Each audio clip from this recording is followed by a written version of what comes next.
is coming up next, and we have Brian Daigle. What's Mr. up, people? Daigle, let's get out of Europe to hurt Levy's pocket. What do you say? Hurt his pocket, hurt his legs, hurt his arms, hurt his face. We don't condone violence on We Are Tottenham TV, Brian. Just you know, I'm only joking when I say this shit. I mean, honestly, this is what can we say?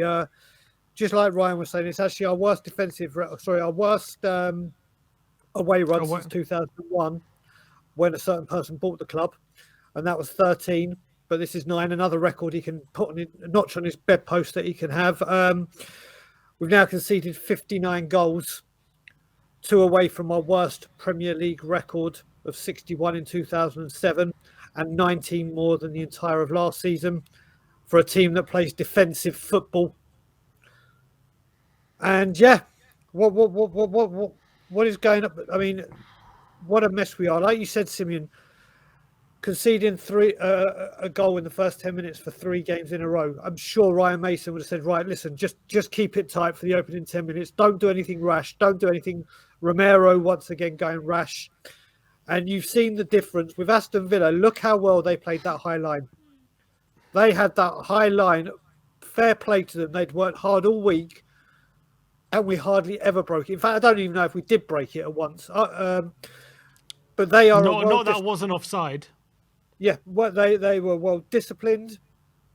They knew what to do as a team. This team, don't know if they're coming or going. And I've got a new nickname for Richarlison. I'm nicknaming him Offsiderson, because this man, all right, someone's offside a lot more in these games, but I've never seen a guy since Chris Armstrong offside this much. I don't know what's happening with this football club, but it was another shambolic and disgusting performance from this club. What disappointed you the most from that performance? Because, you know, at 1-0, Basuma comes on. We had a couple of chances. Kane has a chance, which he should have buried. Kulusevski has a chance. But then all of a sudden that free kick makes it 2, and it's game over at that point, isn't it? But what disappointed you most from that performance? Let's face it, Sim, it should have been over for them before they got the second. They had so many chances and cut us to shreds. It's just a lack of fight.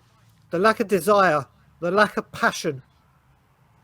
There's nothing. This is reminding me how bad it got. Do you remember, you would have probably been at the game, Simeon, when we lost 4-0 to Liverpool under Tim Sherwood, and the fans were going, let's pretend we scored a goal. And the team was just all... This is where we are right now. This is where we are right now. This team doesn't know if it's coming or going.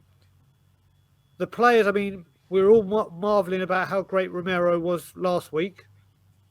But he's back to himself today with his rush challenges. This team, it's just what Dan Juma again. We were speaking. I heard you mention it in the watch along. What's this guy got to do? Seriously, what has this man got to do? He's come on loan to try and help this squad for whatever reason he was brought in, and doesn't get the chance to do anything. It's just rinse, repeat, same again. Rinse, repeat, same again. And today, that first half was just awful. Awful. Yeah, I agree. And it could have been game over by the first half, couldn't it? And I think we didn't have a single shot on or off target in that first half, and that really set the tone. That's probably where the game was lost, because the second half was a bit more even than the first, but albeit still, it was only Harry Kane, really, wasn't it? That he nearly got us back in the game, but it was too little, too late. But in terms of Ryan Mason, what do you think he did wrong in the game? Do you know what? I'm kind of torn between what Elias was saying and Ryan was saying, because you're right. This isn't his fault. He's been chucked in at the deep end once again. Like it was when Levy slapped Mourinho right before a final. It was like, right, you deal with this. This club is so rotten and so broken and so deflated that you need someone with a bit of bounce, a bit of character. Look what I'm not suggesting, but look what Sam Allardyce has done at Leeds. All right, it was only 2-1 to Man City. They've been on the verge of receiving thumpings every single week, and then a home draw to Newcastle. If anyone thinks we're going to Leeds on the final game of the season and they might be fighting for their lives, and don't think that we're going to crumble underneath the Ellen Road fans. Got another thing coming, because that's what will happen. That's what will happen. We've seen it.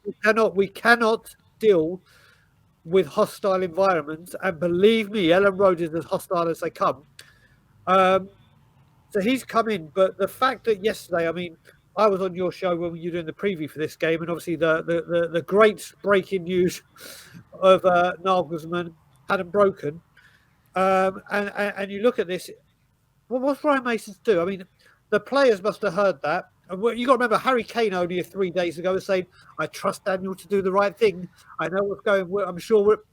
And then within a few days, oh, Nagelsmann, the one like real gem that we could get. Nope, not happening. Haven't had meetings, don't plan to. What's this do for him? What's it do for the rest of the team? They don't know who the manager is. They don't know who they're playing for next season. They don't know where this club is going. They don't know if they want to stay, probably. They must be thinking, what the hell is going on at this club? It's an absolute mess, isn't it, Sim? I completely agree. I mean, there's nothing right now that, if you look at the club right now as things stand, there's nothing really to suggest they've got a plan going forward or they know what they're doing, because there's no director of football, there's no manager. Harry Kane's future's up in the air. So until that all gets sorted, I think the fans are right to be anxious and to call out the lack of planning, because it all comes from a lack of long-term planning from the hierarchy while we're in this position. And why should fans be patient with this board when they've been in charge for 22 years and there's clearly there's been a lack of planning for the whole time on a footballing side for those 22 years. So I understand the club's lack of the fans lack of patience with the whole matter, and we're now 22 years into their tenure and we're now sitting here with no manager, no director of football, and it's like, where are we going? Well, I'll come on to that, but it's like when Ryan said, when he said, "I just want this season over and then we go again." Go again what? Rinse and repeat and do the same thing, hire a manager, sack a manager, have no leadership, don't get the players we want in, have to deal with quantity over quality, go out of cup competitions and try and hold up. And when it comes to what you said about the fans, I mean, I don't, everyone knows how passionate and how outspoken I am on this. I mean, I don't, we're going again for the final time this season at 9 a.m. We'll be outside that bloody club shop just because it's the early kickoff. We ain't going, oh, it's too early for. We'll be there like we always are. I don't understand what it's going to take for this fan base now. I mean, after Man U, where we had the good turnout, obviously you and Ben were there as well, and that was much. And you've come and seen me all the time, Simon, when I'm there, haven't you? And you've seen that the numbers have always been up and down, up and down. But that one on a Thursday night when the trains were playing up, when the weather was bad, was the best one we had. Still need numbers to be much bigger, but we caused the scene. Now, even since then, we've lost to Liverpool, right? We showed some fight, and now we've got this defeat. European football may well and truly be off the cards. Do you think it is? Do you think we get European football this season?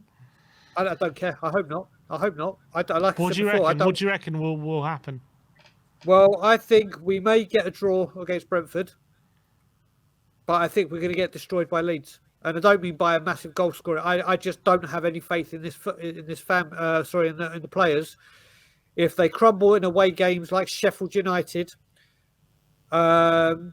Newcastle, Liverpool in the first half, Ellen Road, I can't get across how intimidating Ellen Road will be on that game, and the players will just crumble. And I can't see us getting a point there. And I'm being lucky, I'm being kind when I say I think we'll get a point against Brentford. I really do. But yeah, that's the last chance we have to do something this season at the stadium. There will be stuff going on throughout the summer to be revealed. But the thing I want to get across that now, because there's so much talk on Twitter and all these social medias and YouTube chats, people going, or leave you out, edict out, or whatever words they want to use and show their frustration to the board, and then don't turn up. But the thing I want to discuss about this, Simeon, and get out there is when I get deflated and pissed off about this, it's not about the foreign fan base that can't get there, but the foreign fan base do so fucking much social media wise. They really do. I mean, there are people that will retweet things or speak Levy out from their hearts, and if they were in this country, would be here. But for obvious reasons, they can't get here. There's people in this country that don't live in London and can't get in here, or do live in London and don't go to games, or wanted to come but have kids or elderly relatives or some valid reason not to come. But there's 62,500 fans that go there week in, week out. Let's take 10,000 out just for away fans, corporate delegates, and all that stuff.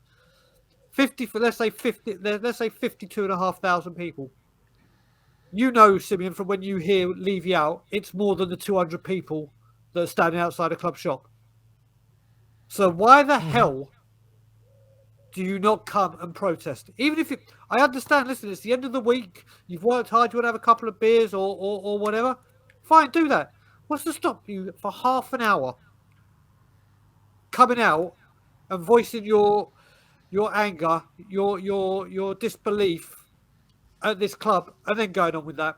Because you do that, if 400 or 500 people did that, because there's more than that shouting Levy out, if 400 or 500 of you that are in the pubs or for whatever reason you're not at the protest but sing it inside, just come and stood outside for 20 minutes, the whole thing changes. The whole thing changes. So when people have a go at people for not turning up at these protests, it's not the international fan base, which when I'm obviously back in Canada, I'm part of and do as much as I can, as well as people from around the world that do everything they can. And I know a lot of people and official clubs, because I deal with Toronto Spurs, that refuse to give money to the club now. Won't order anything from the club shop. They'll get it from sports shops around the world or whatever. They will not leave you money. Everyone's doing their bit. The fans that can't get to games are doing their bit. So where are the fans that are actually going to the game? Why aren't they doing their bit? I don't get it. Well, maybe I guess they feel differently to you. A lot of them, or maybe they feel displeasure. The ones that sing Levy out. They're talking about the ones that sing Levy out in the stadium. So the ones that do feel like me, Sim, not the ones that aren't. The ones that aren't Levy out. That's your call, and everyone's entitled to their opinion. I don't agree with it, but you're entitled to it, and I respect it. But I'm saying the ones that want to scream and shout Levy out in the stadium, why aren't you over the road? Fair enough. No, that's a fair point. It's a fair point. If they want action, they know where to go. Exactly. But Brian, yeah, go on. What are you going to say? No, I said this is the thing. I mean, listen, I'll be tweeting a lot about it this week. I'll be obviously doing stuff on Tottenham on Tour all week. I'll be doing wherever I can get my blooming ugly face. I'll be putting it in front of a camera so I can preach Levy out or do what I have to do like I always do, because this is the last push for this season. Yes, we plan to do things in the summer. Yes, we plan to do things at certain events that may be going on. Yes, there's plans for things, but this is the last time this season you can have your say. And if you do feel the way that a lot of us feel, just come over. Just hope the weather holds out for once in May of all months. It's been raining every single bloody time. But get over there. This is the last chance for this season. All right. Nice one, Brian. Good to see you, my friend. Always, brother. We'll have to meet up soon, Sim. And sure, as always, Levy out.